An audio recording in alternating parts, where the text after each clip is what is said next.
Finally एहसान फरामोश की episode 62 में क्लाइमैक्स देखने को मिलेगा। उधर कबीर और नवाल बहुत परेशान है अपनी बेटी को लेकर। जगह जगह वो ढूंढते भी हैं कि हमारी बच्ची पता नहीं कहाँ चली गई है। इसके अलावा फलक बहुत परेशान और गम से निढाल है कि पता नहीं मेरी बच्ची कब मिलेगी। हमजा उसको ये कहता है कि अब हम बाहर चलते हैं, हमारा ट्रिप है, लेकिन वो मना कर देती है। वो कहती है एक तो हमारी बच्ची की कस्टडी का केस चल रहा है, दूसरा ये कि वो भी मिल ही नहीं रही, लेकिन हो सकता है कि वो जल्द मिल जाए। इस ड्रामे में खुद को सबसे ज़्यादा चालाक समझने वाली फलक थी, लेकिन एंड में उसी को ही धोखे मिल रहे हैं। उसको ये नहीं पता कि जिस नाग के साथ वो रह रही है उसी के हाथों वो अपनी बेटी को अगवा करवा के बैठी हुई है। एक तो ये कि हमजा ने जिसके पास वो बच्ची रखवाई हुई है वो पकड़ी जाती है, दूसरा ये कि पुलिस हमजा के घर तक पहुंच जाएगी। उसको लगा तो ये था कि वो कभी पकड़ा नहीं जाएगा, कभी ना कभी तो पुलिस ने उसको पकड़ ही लेना था। हमजा की आंखें फटी की फटी रह जाती हैं जब उसको पता लगता है कि फलक की बेटी मिल गई है। एपिसोड 62 में दो चीज़ें हैं।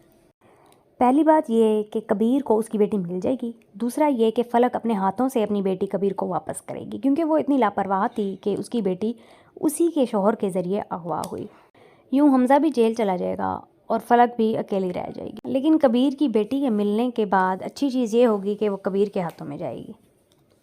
हमजा की हरकतों से लगता है कि वो शुरू से ही बहुत ही नेगेटिव कैरेक्टर रहा है, बस बीच बीच में जब उसको मौका नहीं मिला तो वो अच्छे बनने की एक्टिंग करता रहा, इसलिए वो पकड़ा भी नहीं गया। लेकिन असलियत उसकी यही थी कि वो सबका ज़्यादातर बुरा ही चाहता है। नवाल से बदला लेना, नवाल से मोहब्बत जिस तरह की उसकी थी, फिर फलक की बेटी के साथ जो वो कर रहा है। ये बात भी सच है कि मोस्टली वो लोग शरीफ दिखाई देते हैं जिनको मौका नहीं मिलता, तो हमजा उन्हीं लोगों में से है।